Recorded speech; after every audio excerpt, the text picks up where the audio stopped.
Belum. Puji Tuhan, dalam ibadah kita pada hari ini, ya, Minggu 2 Juni 2024, ya, tema kita adalah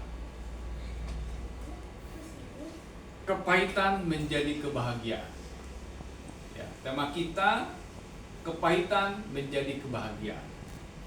Kita akan baca firman Tuhan dari Kitab Rut pasal 1 ayat yang ke-20. Ya. Rut pasal 1 ayat yang ke-20. Demikian firman Tuhan. Tetapi ia berkata kepada mereka, "Janganlah sebutkan aku Naomi. Sebutkanlah aku Mara. Sebab Yang Maha Kuasa telah melakukan banyak yang pahit kepadaku."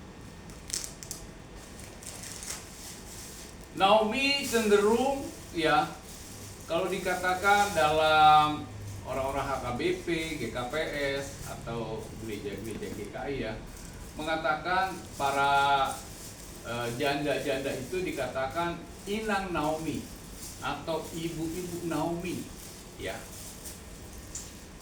Tapi saya tidak ingin membahas ke masalah kesendirian para inang Naomi, ya. Ya, tetapi saya ingin sedikit menceritakan, ya, bagaimana Naomi, ya, waktu Naomi pertama dia dari Israel hijrah ke Moab. Ya. Historis ini sangat menarik sekali. Menarik. Dan setiap kita pasti ada punya pengalaman sisi kepahitan, ya, dalam hidup. Dan saya berharap anak-anak kita, keturunan kita tidak mengalami kepahitan seperti apa yang dialami oleh para orang tua. Kita bicara dalam kitab Rut. Kitab Rut ini hanya 4 pasal. Dalam pasal pertama, ya, ini menceritakan bahwa Israel di Bethlehem pada waktu itu mengalami kekeringan, sehingga Elimelek, suami daripada Naomi, ya, mereka bersama dengan 2 anak mereka, ya, mereka hijrah ke Moab. Ya. Di Moab ternyata Elimelek meninggal dengan membawa 2 anak ini, ya, yang bernama Mahlon dan Kilion. Kalau Kilion ini punya istri yang bernama Orpa. Kalau Mahlon ini punya istri yang bernama Rut. Jadi waktu Mahlon dan Kilion ini berada di Moab, ya, ternyata mereka mencari istri atau mendapatkan istri orang Moab. Mereka menikah. Ternyata tidak lama kemudian dari kehilangan seorang suami, Naomi pun mengalami kehilangan 2 putranya, ya, yang bernama Mahlon, ya, dan Kilion. Bisa dibayangkan, ya, seorang janda bersama mantunya 2 orang, Orpa dan Rut. Ya. Suatu ketika Naomi mendengar bahwa Tuhan memulihkan keadaan Israel. Dalam hal ini adalah Bethlehem. Sehingga Naomi mau kembali ke Israel atau kembali ke Bethlehem. Saudara dikasih oleh Tuhan, keberadaan Naomi, ya, Ini sangat-sangat menyayat hati. Kenapa? Waktu Naomi sampai di Bethlehem, maka ada beberapa perempuan mengenal siapa itu Naomi. Ya, siapa itu Naomi? Engkaukah Naomi? Apa jawab Naomi? Tetapi ia berkata kepada mereka, jangan sebutkan aku Naomi, sebutkan aku Mara. Sebutkan aku Mara. Di sini dijelaskan, sebab Yang Maha Kuasa telah melakukan banyak yang pahit kepada aku. Ternyata, ya, kalau kita baca di pasal 21, tolong salah seorang membaca, Naomi pasal 1 ayat 21, ya. Ini dikatakan bahwa waktu Naomi berangkat ke Moab, ya, itu Naomi dalam kondisi secara finansial mereka pasti membawa sesuatu. Dia membawa suami, membawa anak, membawa pembekalan. Tetapi di dalam saat Naomi kembali, maka dia tidak membawa apa-apa. Inilah yang dikatakan Mara. Tolong membaca. Yang sudah menemukan, silakan. Iya. Rut pasal 1 ayat 21. Dengan tangan yang penuh aku pergi, tetapi dengan tangan yang kosong Tuhan memulangkan aku. Mengapakah kamu menyebutkan aku Naomi? Karena Tuhan telah naik saksi menentang aku, dan Yang Maha Kuasa telah mendatangkan malapetaka kepada aku. Amin. Ya. Jadi inilah yang dikatakan Mara. Sehingga Naomi mengatakan, jangan sebut aku Naomi, panggil saya Mara. Ya. Sebut aku Mara. Karena ada sesuatu yang sangat-sangat pahit yang dialami oleh Naomi.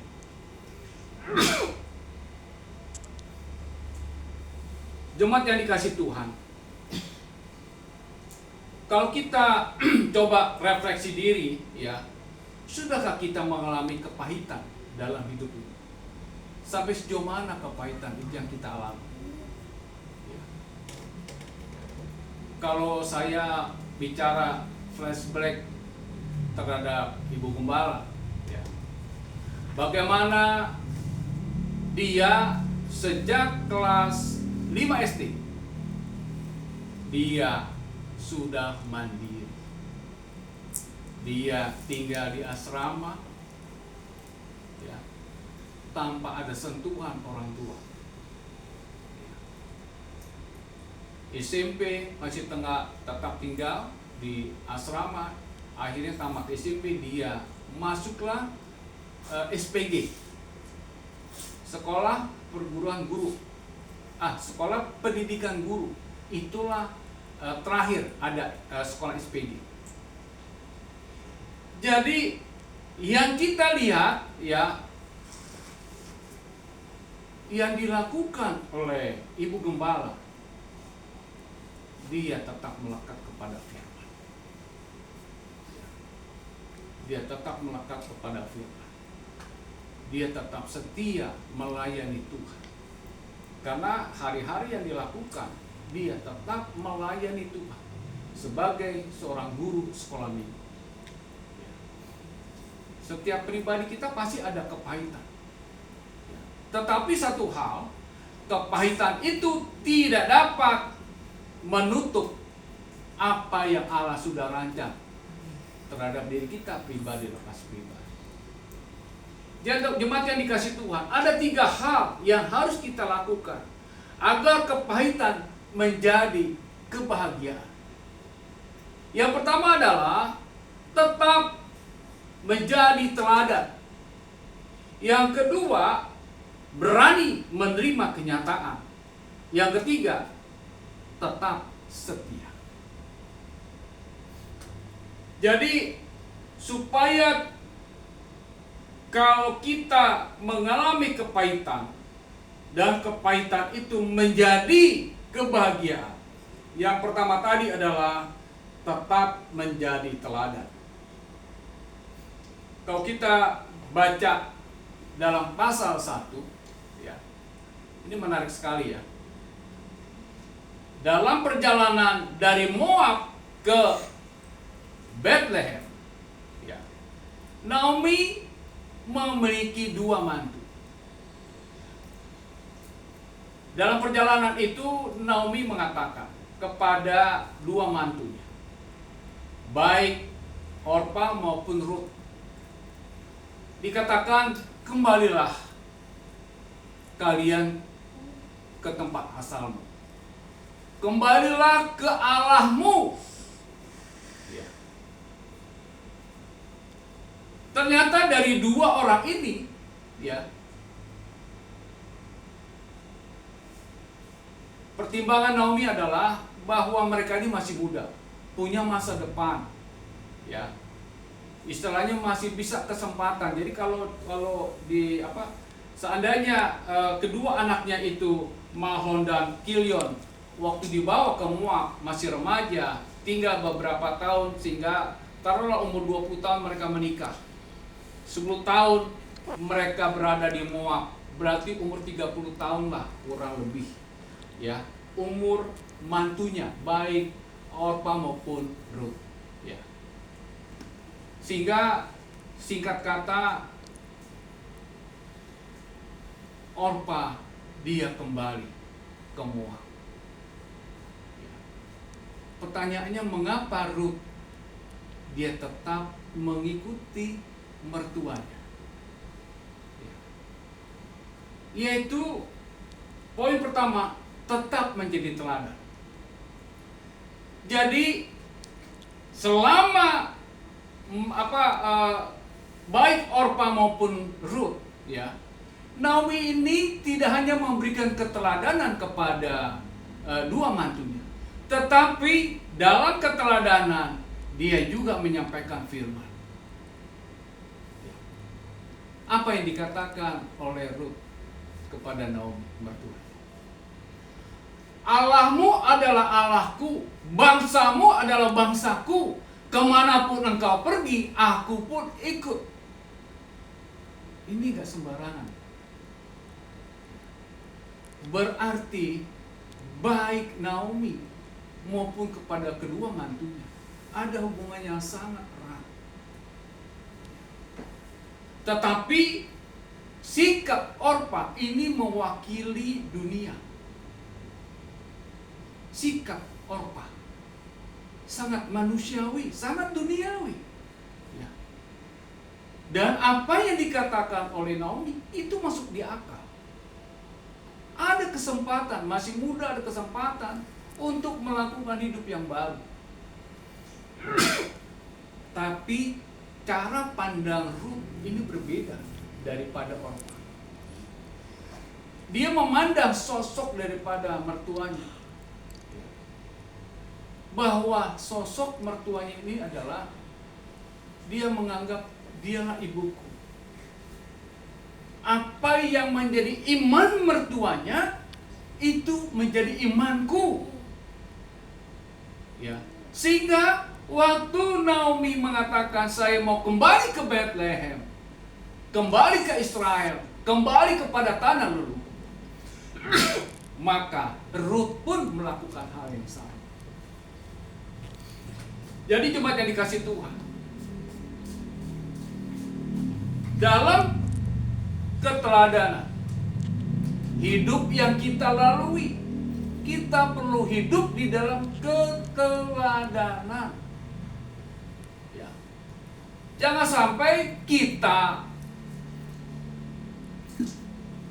bersukacita di dalam ibadah, tetapi begitu keluar dari tempat ibadah kita bersungut-sungut, ya. Kita menjadi batu sandungan dari sikap perilaku kita. Yang kedua, berani menerima kenyataan, ya. Kalau kita lihat Naomi, sikap Naomi, dia walaupun dikatakan bahwa apa yang diterima dikatakan dia adalah marah, ya. Tetapi Naomi menyikapi dengan bijak.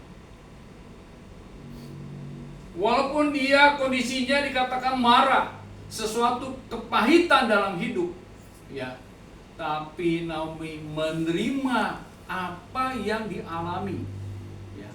Dia menerima, dia tidak bersungut-sungut, dia tetap melangkah, ada harapan ke depan. Demikian juga kepada kita semua.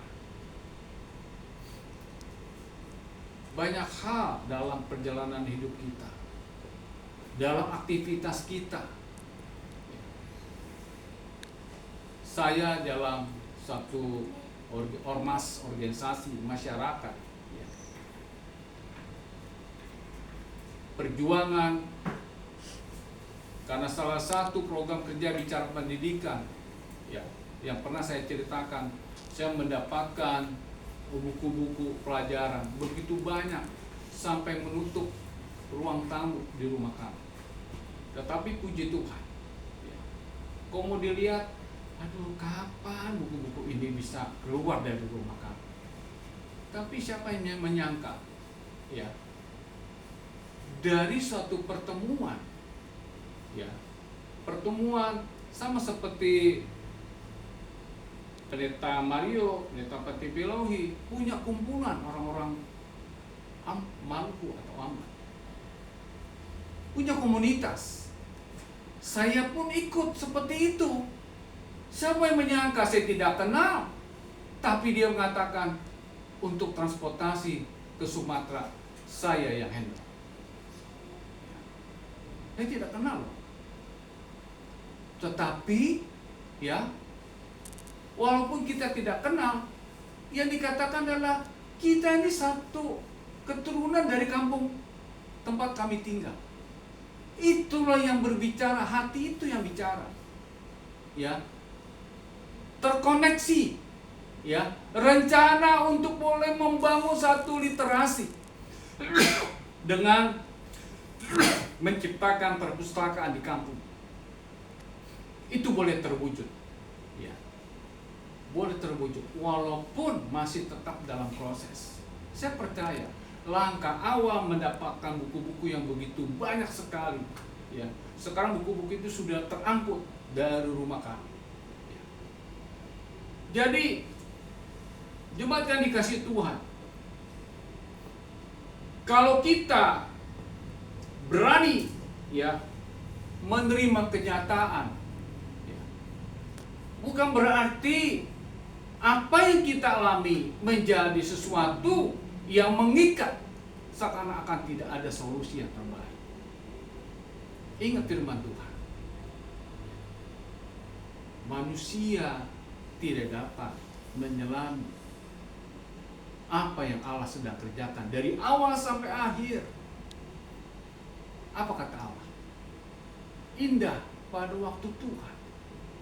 Bukan indah pada waktu kita. Indah pada waktu Tuhan. Ya. Mari kita lakukan yang terbaik walaupun kenyataan saat ini kita mengalami kepahitan. Pertanyaannya, apakah kita semakin melekat atau semakin menjauh dari Tuhan? Ya.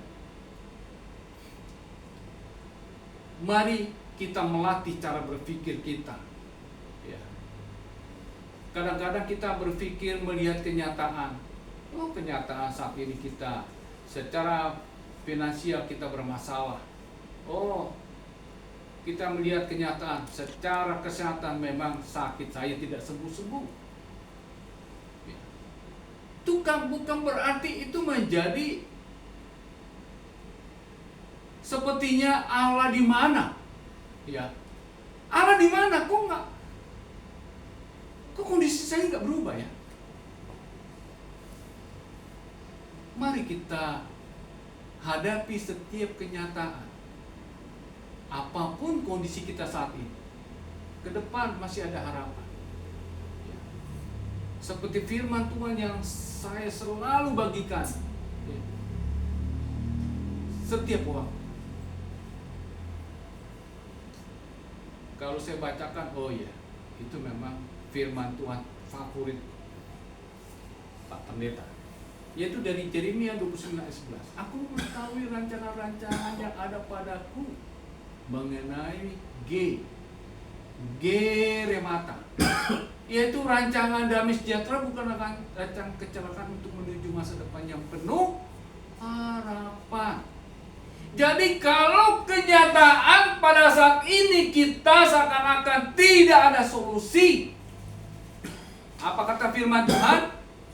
Kita melangkah dengan penuh harapan. Ke depan kita melangkah, ada hal yang Allah janjikan, penuh harapan. Jadi jangan kita bersandar dengan kenyataan. Demikian juga kepada kalau kita sebagai istri, jangan melihat kondisi kayak kemarin tuh, aduh, kok kayaknya sepertinya cuma wacana-wacana aja, Pi. Nggak ada saya melihat. Coba apa yang sudah terrealisir? Atau itu cuma angan-angan saja? No. Ya. Segala sesuatu ya pasti dalam kendali Allah. Segala sesuatu ada campur tangan Allah. Ya. Kita mesti percaya supaya apa yang kita alami kita bisa bagikan, supaya jemaat yang kita layani mereka boleh bertumbuh makin kuat, makin perkasa di dalam Tuhan. Yang ketiga adalah tetap setia.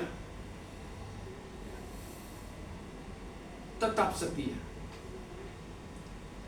Nanti tolong siapkan ya, Rut pasal 4 ayat 14 sampai 17. Dampak daripada kesetiaan. Ya, dampak daripada kesetiaan. Ini menarik sekali ya. Kalau kita baca ya dampak daripada kesetiaan dalam Rut pasal 4 ya, dari ayat 14. Saya bacakan ya, dari pasal 14. Sebab itu perempuan-perempuan berkata kepada Naomi, terpujilah Tuhan yang telah rela menolong engkau pada hari ini dengan seorang penebus.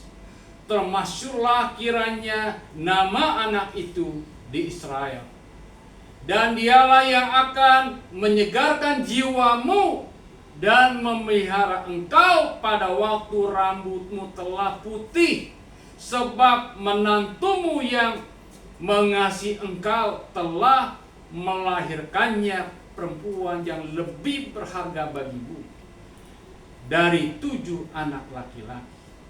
Dan Naomi mengambil anak itu serta meletakkan pada pangkuannya, dan dialah yang mengasuhnya.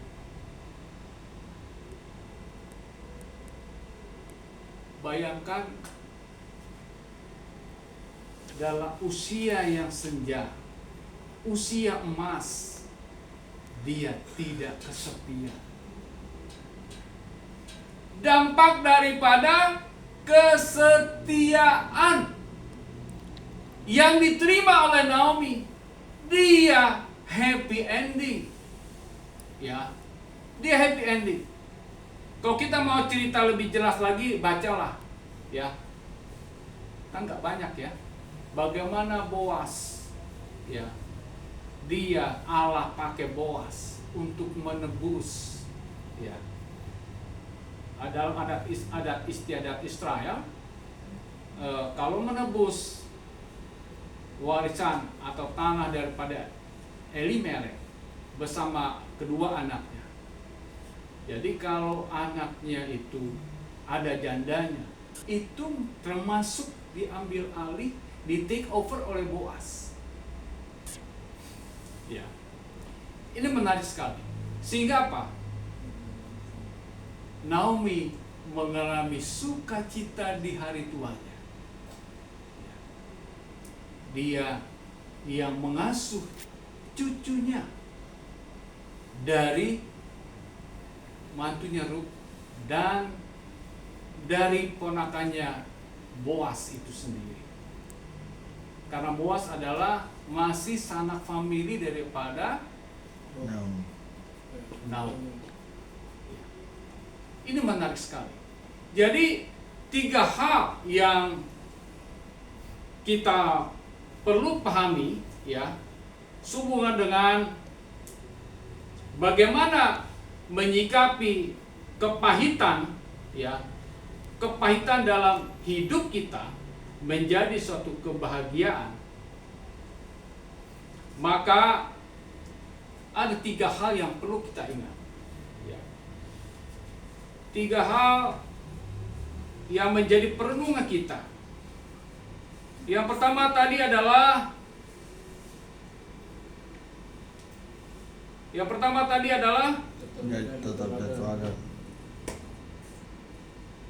tetap menjadi teladan. Ya. Tetap menjadi teladan. Ya.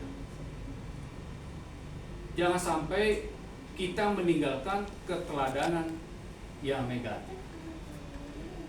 Yang kedua, ya, berani menerima kenyataan.